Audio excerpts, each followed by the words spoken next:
Мен әкемді кішкентайынан білемін. Ол әйел құмар еді. Шешемнің көз жасын көріп өстім.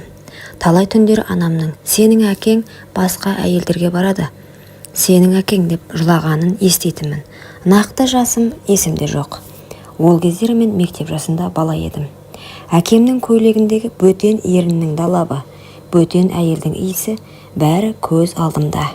Сол қасіреттен анам ауру болып, мен жігіт болып өсіп қалғанда өмірден өтті. Мен ол кезде әкемді сыйлайтынмын. Ешбір жаман қылығын көрмеп едім. Бір күні досыммен кездестім. Досым маған біртүрлі күліп тұрып: "Әй, анау қызды білесің бе? Өзі сондай сұлу, бірақ кез келген жігітке бере салады. Қазақ көрсең барып көрші" деді.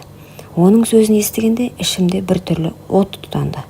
Еркек болған соң ондай әңгімені естігенде бей-жай қала алмайды екенсің. Мүмкіндікті жіберіп алмайын деп кездесуге келістім. Қызбен бір-екі ауыз сөз айтып танысқан соң ол ернін тістеп күлімдей бастады. Кешкісін қызды көлікке отырғыздым. Түнгі шамдардың жарығында ол одан сайын ажарланып көрінді. Үстінде қара қысқа белдемше, көйлегінің алдыңғы жағы кеудесі қымтап тұрғанымен, түймелері сәл ғана ашық тұрғандықтан әппақ дірілдеп тұрған екі анары көзге оттай басылды. Бір кезде ол маған жалт қарап: "Сен маған ұнайсың" деді күлімсіреп. Қыздың қарақаттай көздері от шашып, жүзі нұрланып кеткендей болды. Оның құшақтап алғым келді, бірақ үлгермедім. Өзі бірден жақындап, қолын менің санымнан жоғары сырғытып, шалбарыма, әуретті жеріме жүгіртіп сыйпай бастады. Демім қысылып қалды. Не істеп жатырсың" деп күлдім. "Саған тигім келеді" деді ол еркелеген даусымен. Жүрегім дүрсілдеп, бүкіл тәнім отқа оранғандай болды. Ол менің реакциямды күткендей бір сәтке көзін тайдырып, сосын батыл қимылмен көйлегінің түймелерін ағыта бастады. Түймелерін бір-бірлеп шешкен сайын төңкерілген әппақ қосанары сыртқа шығып, менің көзімді байлап алды. Қолын анарынан сырғытып, өзі қымсынбай көрсетті. Сол сәтте бүкіл денемдегі құмарлық көтеріліп, қолымды созбай тұра алмадым. Ол еріндерімен тістелеп: "Ішейік, бір жаққа барып отырып сөйлесейік" деді. Даусы дірілдеп шыққанда қарағанда өзі де қатты қалап тұрған сияқты болды. Мен көлікті айдаладағы кафеге бұрдым. Кафеге кірген соң оның қылығы тоқтамады. Жеңіл күлкісі, еркекке еркелей қараған көзі, қолының әр қимылы мені одан сайын құмартып барады. Ол аздап ішімдік ішіп, жүзі қызарып, көзі мөлдіреп кеткенде мүлдем шыдай алмай қалдым. Әңгімеміз ұзаққа созылған жоқ.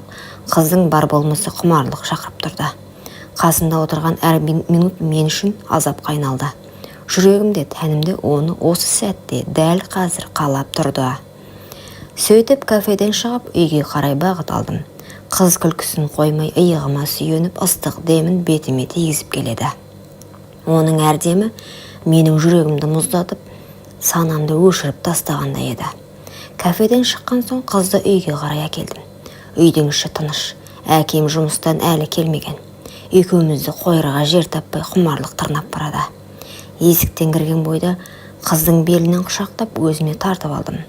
Ол да қарсы болмады. Керісінше екі қолын мойныма орап ернімді іздеді. Ерніміз түйіскен сәтте жүрегім дүрсілдеп, бүкіл денем отқа оранды. Қыздың ыстық демі бетімді шарпып, қолыма тиген тәні дірілдеп тұрды. Бір қолын белін қысып, екінші қолын көйлегінің түймелерін шешіп жібердім. Көйлегі сырғып төмен түсті де, аппақ тырсылдап тұрған екі анары алдымда дірілдеп ақ қалды. Мен есімнен айрылғандай, ернінен мойнынан төмен сүйіп, анарына жеткенде ол ыңқылдап демін тартып алды. Екі қолымен арқамды қысып, ернін тістелеп: "Тоқтама" деді сыбырлап. Сол сәтте мен оны көтеріп төсекке лақтырып жібердім. Қыздың күлкісі аралас даусы шығып кетті, бірақ көзі құмарлыққа толы еді. Белдемшесін іш киімін аяғынан шешпестен басынан асырып лақтырып жібердім. Оның аяқтары аққудың қанатындай ашылып, мені шақырып тұрғандай болды. Ол денесін қымтамай қайда керіліп жатып алды. Мен шалбарымды шешіп, оянып тұрған серігімді шығарып үлгерген шақ, ол қолын созып, мені өзіне тартып, ернімен қайта-қайта сүйе берді. Қыздың ыстық тәні денемнен шарпып, өзімді ұстай алмадым. "Сенің құшағыңды қалап едім" деді ол. "Мен де сені қаладым" дедім. Осы сөздерден кейін көзім ілініп кетпестей, ойым өшіп қалғандай күйде барымды салып, көзімді жұмып ырғалып істей бастадым. Ол болса екі аяғын менің арқама қысып алып өзіне тым жақын тартты. Қыздың аңқыла бөлмені толтырып көрпеге оранып дірілдеп жатқанда менің де бүкіл тәнім құмарлықтың шыңына жетті. Бір сәтке бәрі тоқтап қалғандай болды. Бірақ қыздың көзіндегі қалау әлі де өшпеген еді. Ол мені құшақтап жатып, тағы да тоқтама, өтінем деді. Мен оны қайта сүйіп тағы да бастадым. Ол менімен тоя алмайтын сияқты еді. Әр қимылында бір сәтке де қымсыну жоқ, тек құмарлық пен қалау ғана бар еді. Түн солайша ұзаққа созылды, бір-бірімізді құшақтап қайта-қайта тоғыстық. Қыз әр жолы шарқырап, өзі сұранып жатты. Мен болсам бұрын соңды мұндайды бастан кешпеген едім. Ғажайып ертегіге енгендей болдым. Сол түні менің өмірім мүлде өзгеріп кеткендей болды. Досымның айтқан рас болып шықты. Ол шынымен керемет екен. Сол түні қанша рет құшақтасқанымызды санай алмай қалдым. Қыз менен бірде-бір қымсынбады. Қайта өзі талап қылып, ернімді денемді іздеп шөлім баса алмағандай болды. Таң ата екеуміз құшақтасып ұйықтап кетіппіз. Көзімді ашсам, ол әлі қасымда жатыр. Шашы жайылып, жалаңаш денесі көрпеге әрең оранып қалған. Мойнынан сүйіп едім, жымиып, сен маған ұнайсың деді ол үйге. Осы үйде қала берейінші, сенің жаныңда, сенің серігіңді мәңгі қалап өтемін деді. Алғашында сасып қалдым. Бәрі оның көзіндегі мейірім мен қимастық, тіпті құмарлықтың өзі мені көндірді. Жүрегімде біртүрлі қалау, жіберме деген нәпсі шіркін тұрды. Қалғың келсе қал дедім. Қысқа ғана, маған да сол керек боп тұрған еді. Түн сайын, тегін. Осылайша ол үйімде қала берді. Алғашқы күндері бәрі жақсы еді. Әкем жұмыстан кеш келетін. Біз өзіміздің құмарлыққа толы сәттеріміз қайта-қайта қайталай беретінбіз. Қыздың тәніне тоймай әр жол құшақтап сүйіп, тіпті әдетке айналдырып қалдым. Үйдің барлық бөлмесінде қосылып жүрдік. Бір күні жұмыстан шаршап үйге келсем, күтпеген нәрсені байқадым. Әкемнің көзқарасы өзгеріп кеткен. Қызды дастарханның басында көрген сайын көзін тайдырмай қарайтын болды.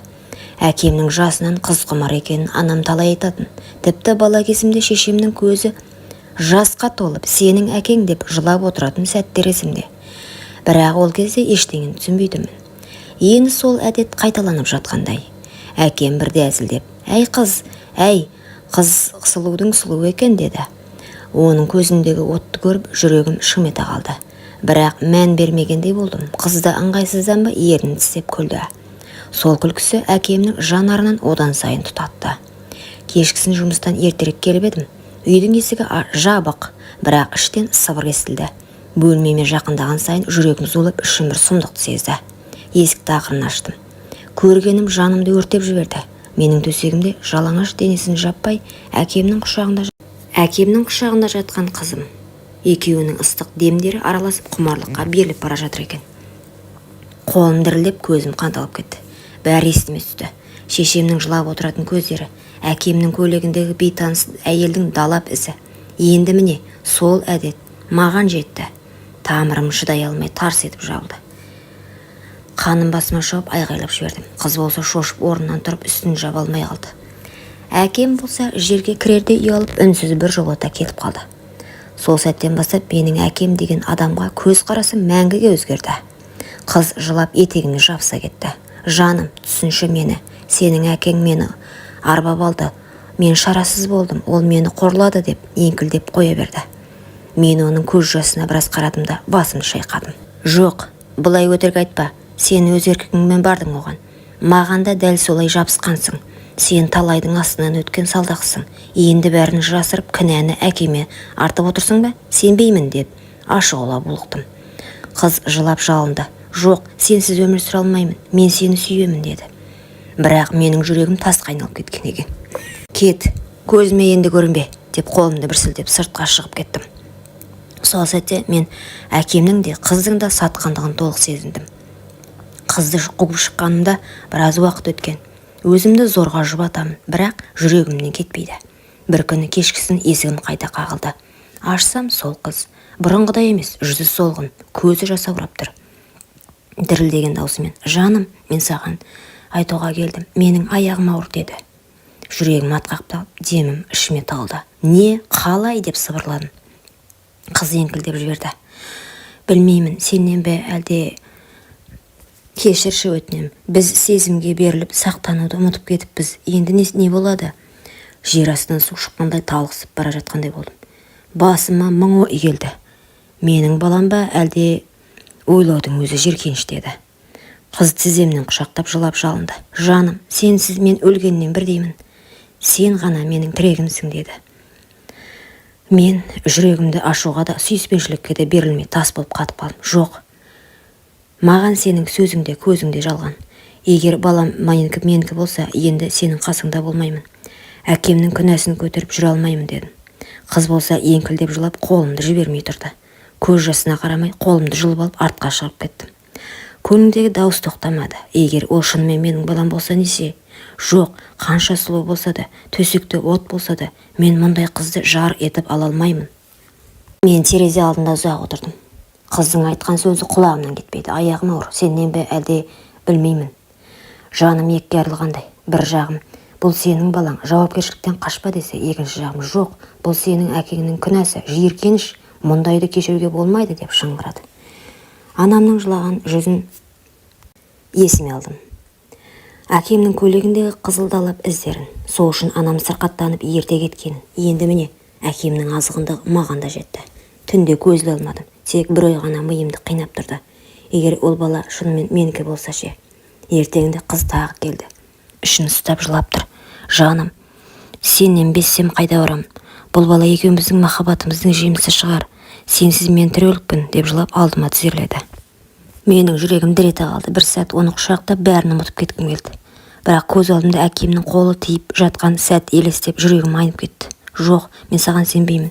Егер ол бала менікі болса да, сенің қасыңда бола алмаймын. Әкем екеуінің араларындағы кірді ешкім жуа алмайды деп байқадым. Қыз жерге құлап еңкілдеп жылады. Ал мені есік тарс жауып кетіп қалдым. Сол түні ішім жылап отырып ойланып жаттым. Бәлкім ол бала арасында менікі шығар. Бәлкім болашақта көшеде кездесіп қалармыз. Ол мені әке деп танып үлгермей өсіп кетер. Бірақ мен бір шешімге келдім. Менің әкемнің күнәсін арқалап өмір сүре алмайды екенмін. Ол қыз да, оның баласы да менің тағдырымнан тыс. Есімді жиғанда түсінгенім, бір сәтті құмарлықтың арты отбасында, әкелік абыройды да, аналық жүректі де өртейтін сор екен. Мен ойландым, шын махаббатпен, шын сыйластықпен жарымды таңдасам ғана бақытты боламын. Ал уақытша құмарлық ертеңгі күні өкінішпен басқа ештеңе әкелмейді екен.